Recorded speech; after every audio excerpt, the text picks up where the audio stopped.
Your last marketing report probably said something like traffic up 40%, impressions up, clicks up, ranking is improving.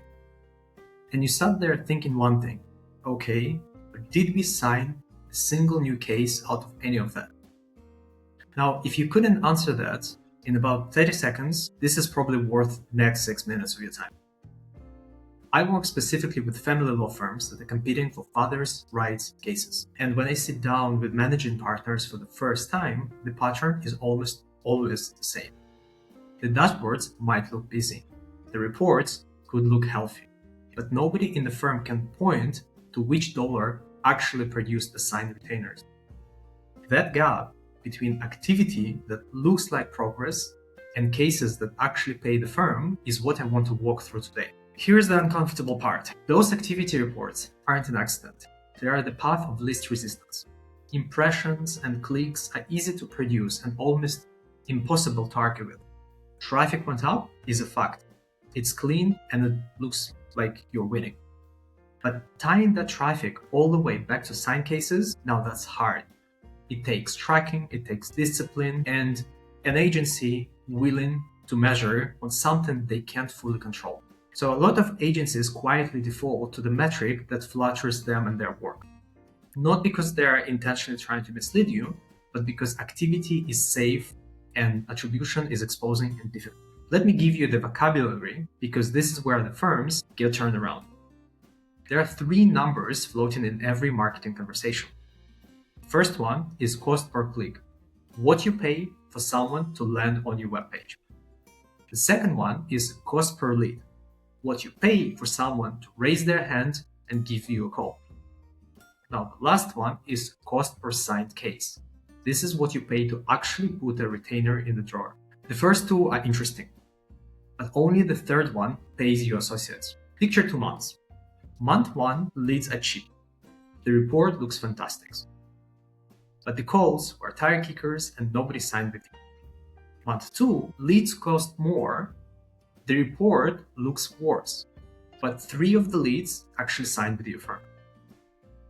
The only number that matters is the cost per signed client. This is not about good-looking reports showing activity, it's about showing what actually drove the result. Now scale this.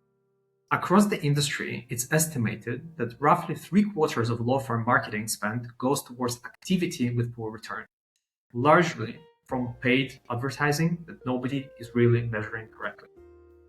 3/4. Sit with that for a second, because that is not a rounded error, that is most of your budget. And here's why it hides so well in family law specifically.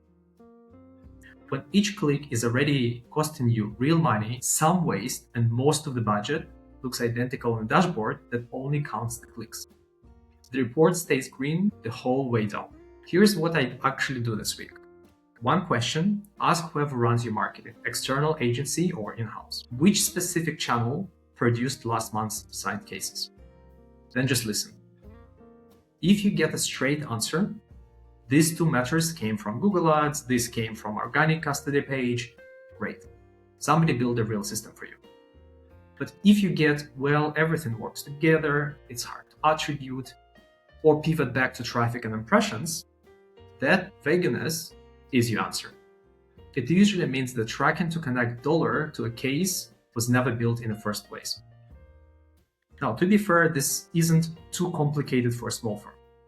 Call tracking numbers, tagged forms, a simple monthly view tied to signed cases. It's a few days of setup, not a data science department. The reason it's missing is almost never difficulty. It's that nobody was ever measured with it. So 3 things to carry out on this. 1, a report full of impressions and clicks is not the same as a report full of signed cases. 2, cost per signed case is the only number that runs the firm.